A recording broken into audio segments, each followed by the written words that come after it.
Olá, espero que estejam todos muito bem, né? Então vamos continuando com os nossos encontros virtuais, né, moçada? Beleza? Eu espero que vocês estejam conseguindo acompanhar as aulas, que a coisa esteja fluindo em relação a isso, né?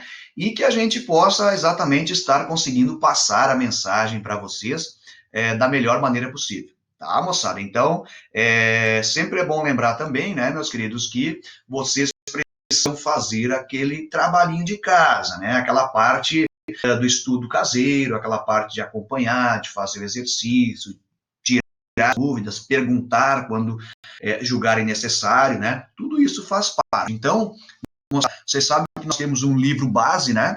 Nós temos um livro que ele tem esse conteúdo também, mas, certo? As aulas, elas são um complemento, né? Elas vão citar, elas vão casar com aquilo que nós temos no livro, e também, moçada, tudo aquilo que vocês buscarem de extra na internet, livro que vocês têm em casa, revistas, enfim, tudo isso vai acabar também se somando às aulas, ao nosso livro, e assim a gente vai trabalhando, vai tocando o barco da melhor maneira possível, beleza? Bom, para hoje, gurizada, eu tenho aqui um conteúdo que ele, na verdade, ele não é tão cobrado assim, em provas de Enem, provas de vestibulares, enfim, mas ele costuma aparecer de vez em quando, tá? E é o conteúdo de projeções cartográficas e as projeções associadas à geopolítica. Qual é a ideia da geopolítica, moçada? A ideia da geopolítica é aquela ideia das estratégias, as estratégias de um país, né, para conquistar territórios, para tocar as suas questões políticas, suas questões econômicas, né? Então, essa é a ideia da geopolítica, tá? E qual seria a ideia das projeções cartográficas relacionadas com a geopolítica? Na verdade, como nós sabemos, um mapa, ele pode ser altamente ideológico e um mapa pode ser altamente seletivo, né? Então, essa seletividade e essa ideologia que podem estar sobre o mapa, elas tornam os mapas também, elas dão aos mapas, na verdade, essa possibilidade de eles serem representações geopolíticas. Né? Na verdade, moçada, o mapa tem uma grande capacidade de passar a ideia de alguém para o leitor. Tá? O cartógrafo, moçada, ele pode colocar sobre o mapa as suas ideias, e o leitor vai estar entrando em contato com as ideias de alguém do que fez esse mapa, que projetou esse mapa. Beleza? Bom, e assim, ó, gurizada, as projeções, então, elas são formas de se fazer essas representações cartográficas, essas representações do globo terrestre, tá? Como você sabe, o globo terrestre, moçada, ele é um geóide, né? Por mais que alguns digam e jurem de pés juntos, né, que a Terra é plana, até onde se sabe, cientificamente falando, a Terra é um geóide, né?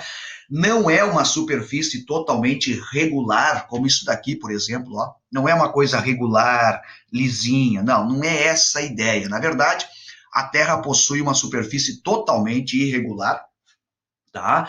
Mas, de qualquer maneira, moçada, ela é um geóide, certo? E para se fazer a representação de uma superfície esférica em um plano, nós precisamos de aceitar algumas distorções.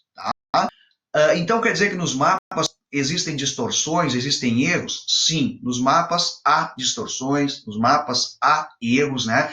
E esses erros podem estar nas formas, podem estar no tamanho das áreas, podem estar nas distâncias, enfim. Para que existem as projeções? A princípio, as projeções, elas existem com o objetivo de minimizar os erros, não eliminá-los totalmente, mas minimizá-los. Beleza? Então eu coloquei um trechinho inicial aqui só para a gente dar uma olhadinha e começar a entender esse assunto. Olha só, os mapas são uma tentativa de representar regiões o mais fielmente possível. Tentativa de representar o mais fielmente. Não quer dizer que os mapas representem totalmente fiel às superfícies. Não, na verdade sempre há distorções, como eu disse. Mas existe uma dificuldade óbvia em se representar objetos curvos ou dimensionais, como a Terra, em uma superfície plana bidimensional. Tá? Então, sempre ocorrem distorções, ou seja, alguns trechos do mapa não irão corresponder exatamente àquilo que está sendo representado. É como você abrir uma bola e tentar esticá-la para deixá-la plana com uma folha de papel. Você não conseguirá deixá-la plana a menos que rasgue as extremidades, deformando, tá? Essa é a ideia, então, moçada. Trocando em miúdos, os mapas, eles podem ser ideológicos, eles podem ser seletivos, na verdade, eles são ideológicos, são seletivos, e os mapas contam algumas meirinhas para a gente. Isso quer dizer que nós não devemos acreditar nos mapas? Não. Isso quer dizer que nós devemos conhecer os mapas, para que a gente possa utilizar o mapa que melhor se encaixa aos nossos objetivos. Desde já eu falo para vocês, não há mapa melhor, não há mapa pior, existem objetivos diferentes, beleza? Vamos passando adiante. Olha só, então nessa questão de mapas melhores, de mapas piores, de questões de objetivos, né, moçada, nós temos que ressaltar o seguinte, olha só, o que é melhor, um mapa plano ou um globo?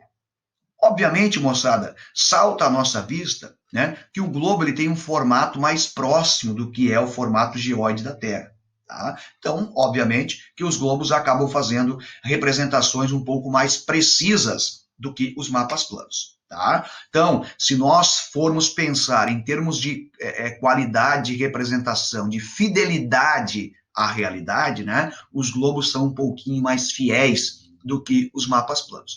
Agora, por que se usa mais mapa plano do que globo? Primeiro, pela comodidade, né? Muito mais fácil enrolar um mapinha e transportar ele do que andar com uma baita bola embaixo do braço. Tá?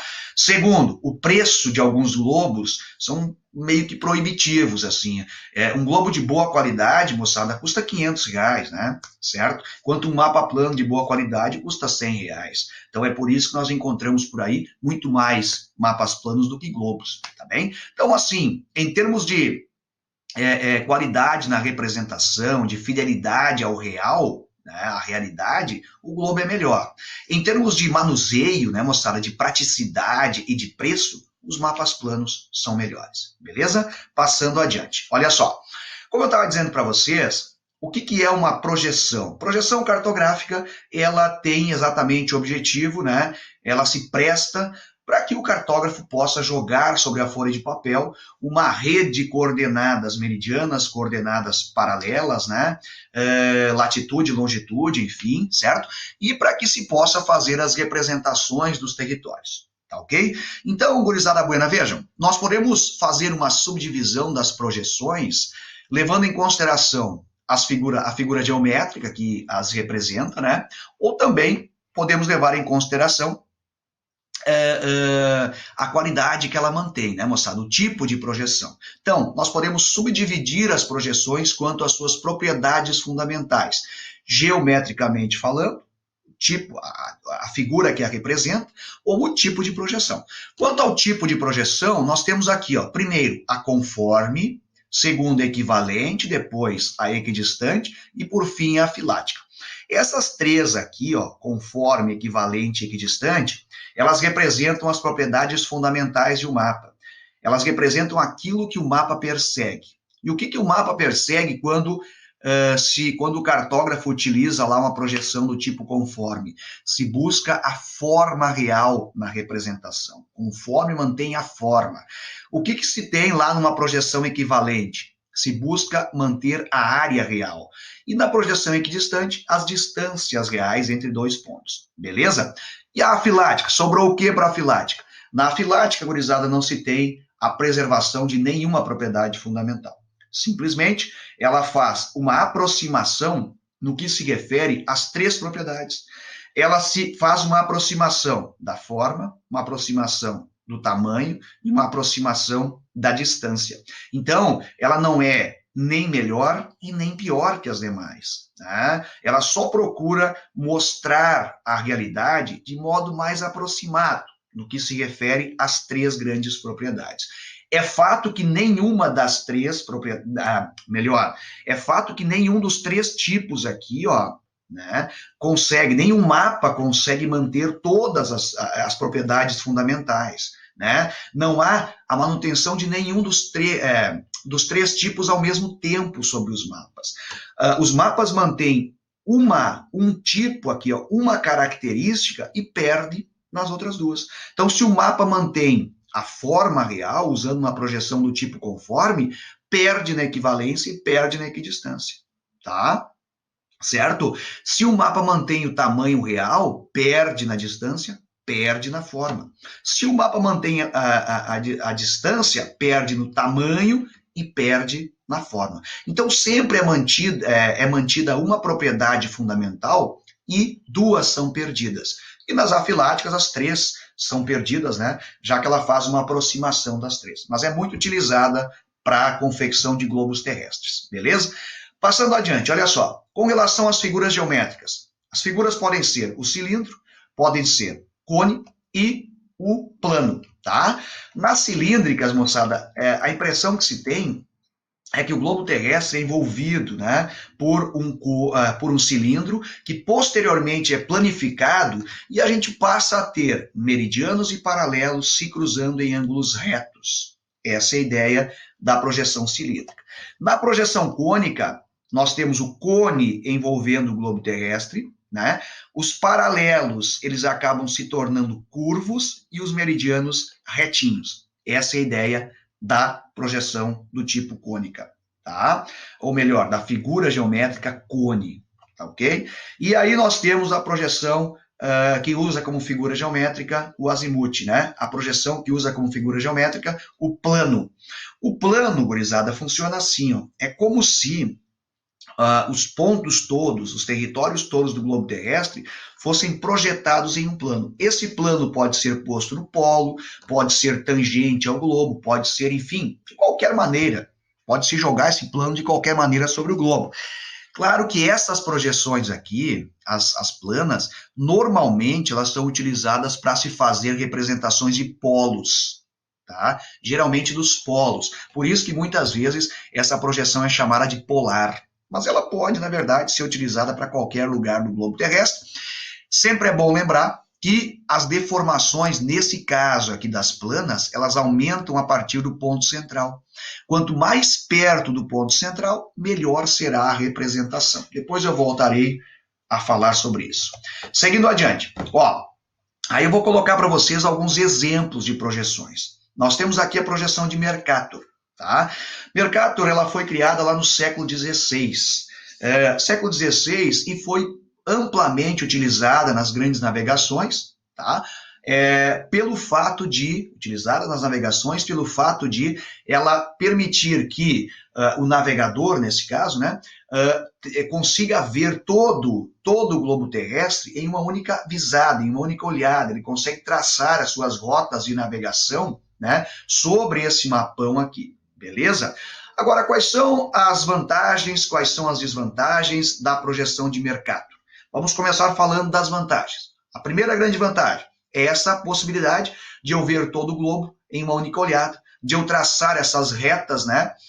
E também uma grande vantagem é o fato de essa projeção nos passar uma ideia bem aproximada dos formatos reais dos territórios. Essa aqui mantém a forma real dos territórios, tanto que ela é chamada de cilíndrica e conforme. Cilíndrica por ser o cilindro, a figura geométrica, conforme por manter a propriedade fundamental, forma, nesse caso, nessa representação.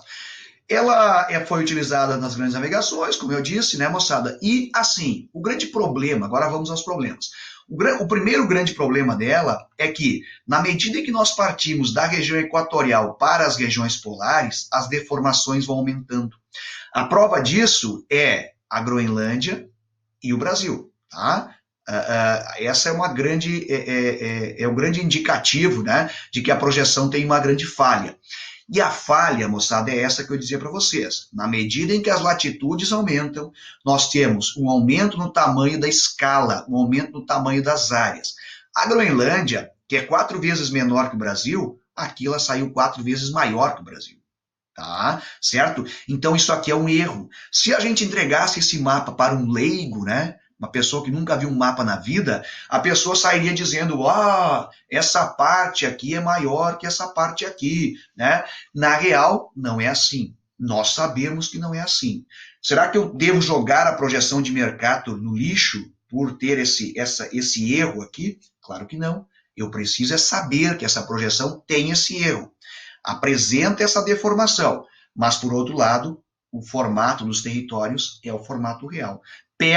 Deforma totalmente o tamanho das áreas, mas mantém o formato dos territórios. Outro ponto, é uma projeção eurocêntrica. Jogou o continente europeu aqui ao centro, né? Como se fosse o verdadeiro centro do mundo, né? Como se a Terra fosse uma grande folha de papel, Europa estivesse aqui no centro e tudo girando ao redor do continente europeu. Isso é uma grande inverdade, né? Nós poderíamos ter a América aqui no meio, né? Nós poderíamos ter a Ásia do lado de cá, não tem problema algum, a Terra é redonda. Moçada, essa coisa de jogar o continente europeu no centro, nós para a esquerda, eles lá, asiáticos, para a direita, isso é uma grande besteira, tá, moçada? Na verdade, são apenas convenções cartográficas, né? A gente é acostumado a ver os mapas assim, mas nada impede de os mapas serem desenhados de maneira diferente, tá? Bom, um ponto aqui, como eu já disse para vocês, conserva os ângulos de forma em detrimento das áreas, né? Mantém os formatos, como eu já disse, e perde no que se refere à propriedade fundamental área, beleza? E aí nós vamos passando adiante, vamos passando para a projeção de Peters. Moçada, a projeção de Peters, ela fez um contraponto à projeção de Mercator. Por quê? Porque, vejam bem, como na projeção de Mercator, nós, países pobres, saímos pequenininhos, e eles, países ricos, lá saíram grandes, né? Olha a Europa, olha a América anglo-saxônica aqui, né? Moçada, então, Peters resolveu atender aos anseios dos pobres e resolveu fazer um mapa que deixasse todo mundo com seus tamanhos reais. Então, esse historiador chamado Arno Peters, lá no final do século XX, segunda metade do século XX, 1973, ele fez uma projeção que deformou completamente os formatos dos territórios, né? Os territórios não ficaram com seus formatos reais, suas formas reais, mas deixou todo mundo com seus tamanhos reais. Então, nós ficamos gigantes, nós, América do Sul, aqui, o continente africano, e os europeus ficaram minúsculos, como eles realmente são. Tá vendo? Então, essa é a ideia da projeção de Peters, que é do tipo cilíndrica, o cilindro é a figura geométrica que a representa, e é do tipo equivalente, ou seja, mantém os tamanhos reais no que se refere às áreas. Fechou o esquema? Essa é a ideia da projeção de Peters, como eu disse, ela fez um contraponto à projeção de Mercator. Mercator é conforme, Peters é equivalente. E aí nós chegamos na projeção de Robinson. Essa projeção de Robinson, moçada, ela é uma projeção que não respeita muita coisa, tá? Ela não mantém a área real, ela não mantém o formato real, não mantém as distâncias reais. Bom, então nós podemos dizer que Robinson não presta para nada? Não, na verdade não. O que nós temos que pensar é o seguinte, a projeção de Robinson, ela fez uma aproximação no que se refere às três propriedades fundamentais. Uma aproximação da forma, uma aproximação da área e uma aproximação das distâncias. Inclusive, essa projeção aqui, ela é muito utilizada para se fazer representações do mapa mundi, né? Porque se tem uma visão bastante aproximada do que é a realidade das terras emersas, oceanos, enfim, com a projeção de Robinson, que é tratada como afilática e pseudocilíndrica. Pseudocilíndrica porque ela tem paralelos retos, mas os meridianos são curvos, né? Formam arcos, beleza? Vamos passando adiante. A próxima projeção azimutal. Gurizada, como eu estava dizendo para vocês anteriormente, a projeção azimutal, ela tem por base o plano, né? Sobre esse plano, os pontos, os territórios são projetados e funciona assim, ó. A partir do ponto central de projeção é que as deformações vão aumentando. Isto quer dizer que perto do ponto central nós temos as menores deformações, mais afastado do ponto central nós temos as maiores deformações nas representações do tipo azimutal, tá? Ou plana, como vocês quiserem aí. Cruzada, seria possível representar o Brasil com uma projeção azimutal? Sim, poderia se jogar o ponto central no Brasil, o Brasil sairia com os seus formatos e tamanhos muito aproximados, né? E o restante, na medida em que a gente se afastasse do ponto central, ou seja, do Brasil, as deformações aumentariam. Por isso que essa projeção, ela é muito utilizada geopoliticamente, né? Lá nos tempos da Guerra Fria, por exemplo, os russos faziam a representação, os soviéticos na época, né, faziam a representação do seu território com uma projeção plana.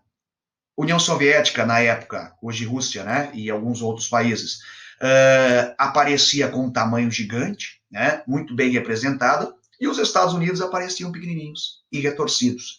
Os Estados Unidos faziam a mesma coisa, né, representavam o seu território com uma projeção plana. O território americano saía com seu formato, seu tamanho muito próximo, muito bonitinho, né? E os soviéticos saíam pequenos e deformados, cada um tentando passar aquela visão de eu sou maior, eu sou mais poderoso, né? Vocês sabem que no tempo da Guerra Fria teve aquela corridinha de gato e rato, especialmente entre capitalistas estadunidenses e socialistas soviéticos, né? Então, até as projeções cartográficas eram utilizadas nesse sentido. Beleza? Seguindo adiante. Olha só. Um exemplo de projeção azimutal, o mais conhecido, o mais criticado também, né? É o símbolo da ONU, né, moçada? O símbolo da ONU se trata de uma projeção polar, com o centro de projeção no Polo Norte e as terras representadas ao redor. Percebam, quanto mais próximos estiverem os territórios do ponto central, melhor será a representação. Quanto mais afastados do ponto central, pior será a representação. Pior no sentido de os territórios mais afastados saem pequenos e retorcidos. Aí vem o seguinte, dois pontos importantes. Por que a ONU utilizou esta projeção para fazer o seu símbolo, o seu emblema ali, né? Segundo a ONU, ela jogou o ponto central no Polo Norte, porque a partir de lá todos os países poderiam ser representados, né? A partir de uma zona neutra, de terra de ninguém. Beleza? Essa é a alegação da ONU. Os críticos dizem assim, olha, a ONU utilizou a projeção polar do Polo Norte porque ela privilegia os países ricos do hemisfério norte e quer encolher os pobres do hemisfério sul. Bom, aí está, né? São dois pontos de vista diferentes. Mas a alegação oficial é essa. Segundo a ONU, o ponto central está no Polo Norte, porque é uma zona neutra e a partir dessa zona neutra os países podem ser representados na volta, né? Seguindo adiante. Essa polêmica entre Peters e Mercator, ela é muito simples, né? Na verdade, Mercator veio primeiro, fazendo uma projeção do tipo cilíndrica conforme, né, moçada? Mantendo as formas e deformando os tamanhos. E Peters respondeu, fez um contraponto. Ele colocou os tamanhos reais, mas acabou com as formas. Eu sei que as pessoas acham esse mapa da direita mais bonitinho, de Mercator, né? Esse daqui parece totalmente espichado no sentido norte e sul, e parece um mapa mais feio, menos apresentável, assim, né? Mas, enfim, cada um dos dois se presta para uma determinada finalidade. Não dá para dizer que um é melhor e o outro é pior. Tá? São objetivos diferentes que cada um deles tem. Beleza? E assim, para finalizar aqui essa partezinha de projeções, o conteúdo, depois eu quero fazer umas questõezinhas com vocês. Ó, não há projeção cartográfica ideal. Não há. Na verdade, cada objetivo, né, ele demanda um tipo de mapa, um tipo de projeção. Então não há projeção melhor ou pior, enfim. Tá? Não existe isso. A escolha de cada uma estará relacionada com o propósito daquilo que se quer representar. Tá? Outro aspecto a considerar é que a representação que apresenta menos problemas quanto às alterações e mais se aproxima da realidade é o globo. Tá? Então, o globo, por ter um formato mais próximo do formato real do globo terrestre, que é um geóide com uma superfície irregular, mas que no globo sai uma superfície lisinha e bonitinha, tá?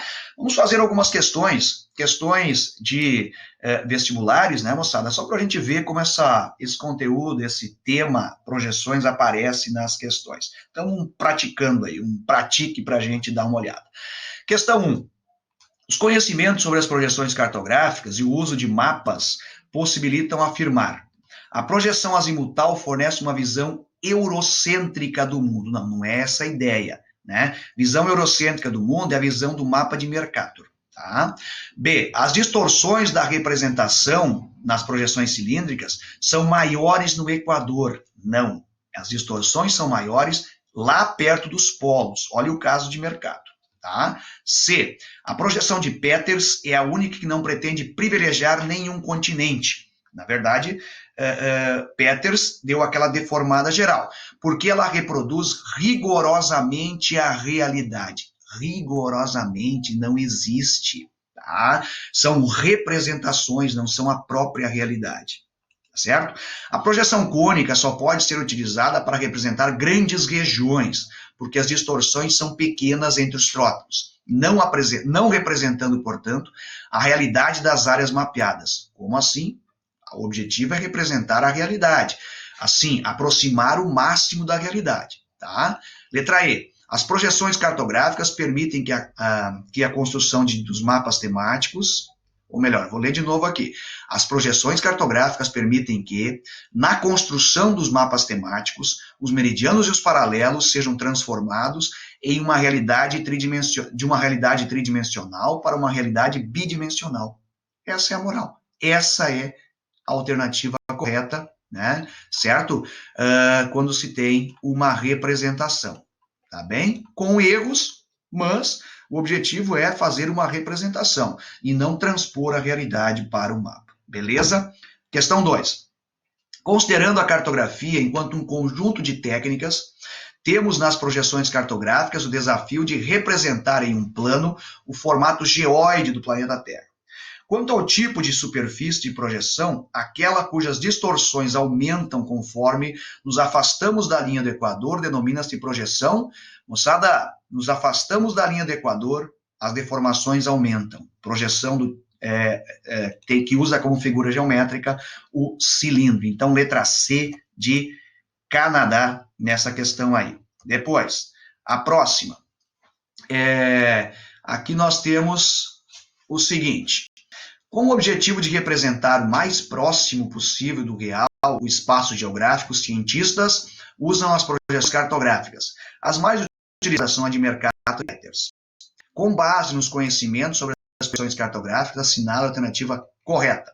Letra A. Na projeção de Peters, o plano de superfície de projeção tangente à esfera terrestre é uma projeção azimutal. O plano seria aqui, né? Não é uma projeção azimutal, é uma projeção cilíndrica a de Peters. Tá? Tanto a de Mercator quanto a de Peters são cilíndricas. O que muda uma é conforme, que é a de Mercator, e a outra é equivalente, que é a de Peters. Letra B. Na projeção de Mercator, o espaçamento entre os paralelos diminui da linha do Equador aos polos. Não. O espaçamento entre os paralelos aumenta do Equador para os polos. Letra C. Na elaboração de uma projeção cartográfica, o planisfério de Peters mantém as distâncias proporcionais entre os elementos do mapa, aumentando o comprimento do meridiano central. Não prioriza as distâncias, prioriza os tamanhos das áreas. Então, na verdade, perde nas distâncias e perde na forma. Depois, letra D agora, né? A projeção de Mercator é desenvolvida em um cilindro, certo? Sendo mantida a propriedade da forma, certo? Essa projeção mostra uma visão de mundo eurocêntrica. Perfeito. Essa é a ideia da projeção de Mercator, que é aquela projeção que mantém os territórios com seus formatos reais, mas acaba distorcendo no que se refere aos tamanhos das áreas. Tá?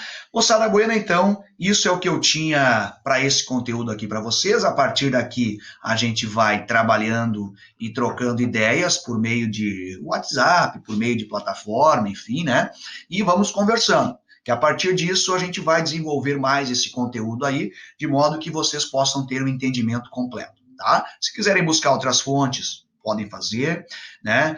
Se quiserem ver o material que vocês têm, livro, apostila, enfim, podem fazer isso também. Quanto mais coisas, melhor, tá? Tendo dúvidas, me procurem, a gente vai conversando e também nós faremos mais questões a respeito desse assunto aqui. Quero dizer que foi um prazer gigante ter estado com vocês. Espero que todos permaneçam muito bem, todos permaneçam estudando e que a gente saia feliz ao final dessa jornada. Forte abraço a todos, fiquem bem.